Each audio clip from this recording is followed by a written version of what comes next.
बिस्मिल्लाहिर्रहमानिर्रहीम। अस्सलाम वालेकुम नाज़रीन, मैं हूं जावेद चौधरी। हज़रात तिब्बत के बौद्ध दलाई लामा को महात्मा बुद्ध का अवतार समझते हैं। दलाई मंगोल जबान का लफ्ज है और इसका मतलब होता है समंदर, जबकि लामा तिब्बती जुबान का लफ्ज है और इसके मायने होते हैं गुरु। यानी दलाई लामा का मतलब हुआ समंदरों जितना वसी और ताकतवर गुरु। तिब्बती बौद्धों का जब कोई लामा मरने लगता है तो यह वफात से पहले उस घर की निशानदही कर देता है जिसमें उसने दोबारा जन्म लेना होता है। चुनांचे लामा की वफात के बाद लोग उसके घर को घेर लेते हैं और जो ही उस घर में कोई नर बच्चा पैदा होता है ये उसे लामा डिक्लेयर कर देते हैं।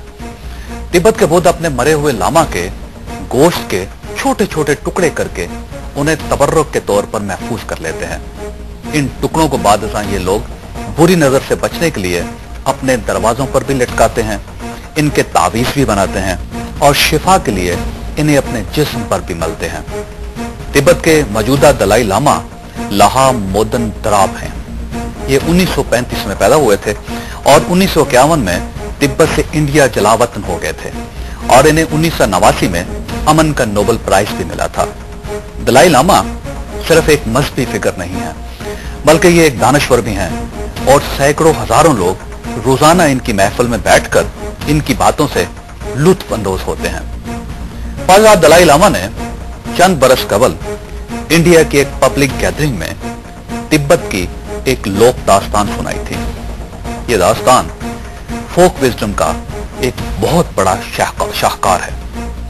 दलाई लामा का कहना था कि एक खरगोश किसी चीते को चक्कर देकर तिब्बत की किसी वादी में ले आया।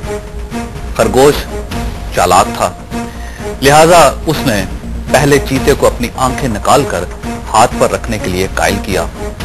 बाद झाड़ियों को आग लगाकर चीते को खाई में करा दिया। खरगोश बाद गांव के जमींदार के पास गया। जमींदार उस वक्त घोड़े चरा रहा था। खरगोश ने जमींदार से पूछा, क्या तुम चीते की खाल लेना चाहते हो?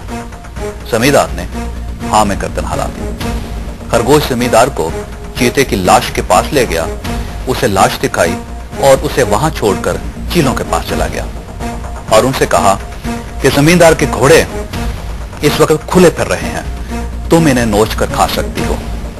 चीलों ने घोड़ों पर हमला कर दिया। खरगोश वहां से भेड़ें चुराने वाले लड़के के पास गया और उससे कहा कि चीलें इस वक्त घोंसलों में नहीं हैं, तुम अगर इनके अंडे चुराना चाहते हो तो तुम्हारे लिए बड़ा सुनहरी मौका है। चरवाहा चीलों के घोंसलों की तरफ चला गया और खरगोश इसके बाद सीधा भेड़िए के पास गया और उसे कहा कि भेड़ों का रखवाला इस वक्त मैदान में मौजूद नहीं, तुम अगर भेड़ों का लंच करना चाहते हो तो जाकर कर सकते हो। दलाई लामा का कहना था कि इस सारे काम से फारिग होकर खरगोश पहाड़ की चोटी पर चढ़ गया और उसने नीचे की तरफ देखा।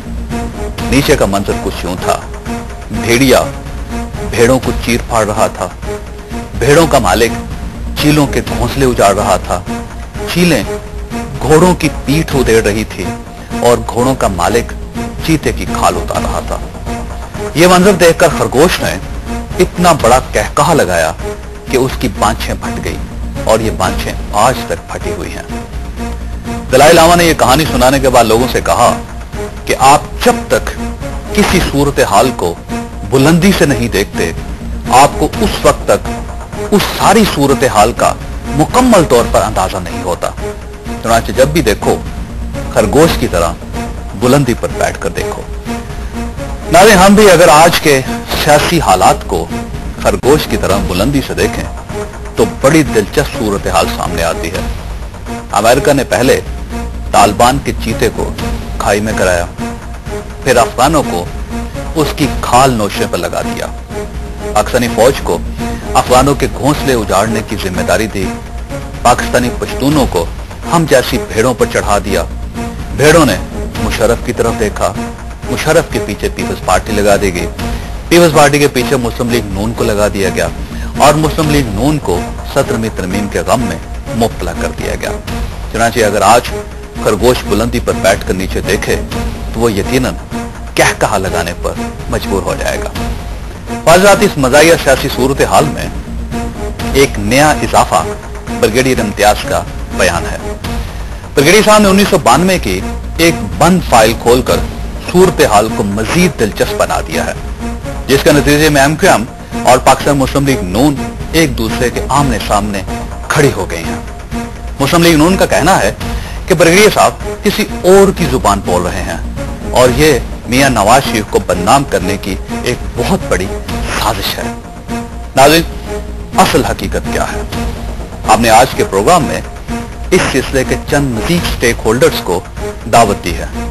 हम एक छोटे से वक्फे के बाद दोबारा आपके सामने हाजिर होते हैं, हमारे साथ रहिएगा। वेलकम बैक नाज़रीन। हमारे पहले मेहमान है सेनेटर परवेज रशीद साहब, पाकिस्तान मुस्लिम लीग नून के साथ इनका ताल्लुक है। हमारी दूसरी मेहमान है फौजिया वाहिद साहबा, पाकिस्तान पीपल्स पार्टी के साथ इनका ताल्लुक है। और हमारे तीसरे मेहमान है ब्रिगेडियर रिटायर इम्तियाज अहमद साहब, इंटेलिजेंस ब्यूरो के साबिक डायरेक्टर जनरल हैं। ब्रिगेडियर साहब, आपने ये सिलसिला किसके कहने पर शुरू किया? अपने ज़मीर के कहने पे। ज़मीर के। और आपने जो कुछ कहा अपने ज़मीर के मुताबिक कहा है। बिल्कुल। इसमें दो तीन चीजों की समझ नहीं आई। आप ये साबित करना चाहते हैं कि एमकेएम बिल्कुल बेगुनाह थी और उसके खिलाफ एक ऑपरेशन लॉन्च किया गया था, या आप ये कहना चाहते हैं कि पाकिस्तान मुस्लिम लीग ने ये ऑपरेशन लॉन्च करवाया था? क्या चाहते हैं?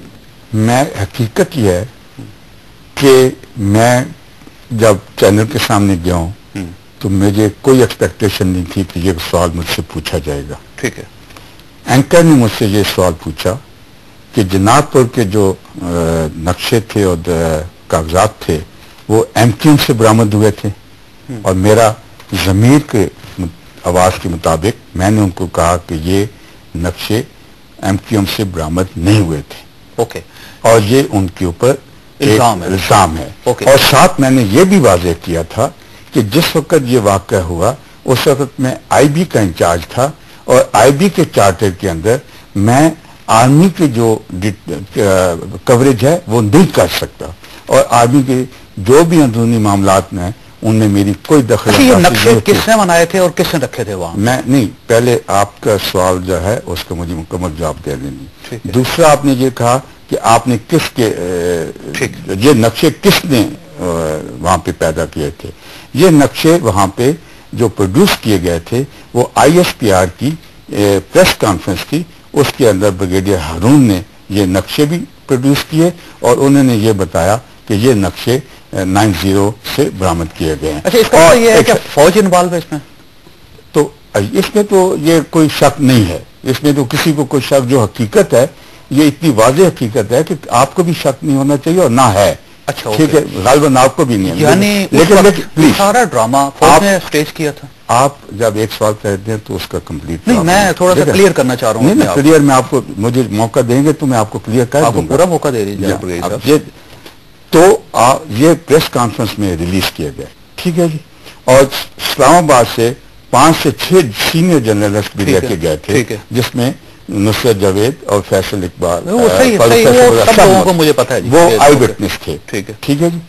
जब ये प्रेस कॉन्फ्रेंस हो गई और उस प्रेस कॉन्फ्रेंस के होने के बाद इन नक्शों को वापस लेने की कोशिश की गई और इस खबर को सप्रेस ब्लैकआउट करने की कोशिश की गई, लेकिन चूंकि ये प्रेस उस वक्त कॉन्फ्रेंस हो चुकी थी सो ये प्रेस में आ गया।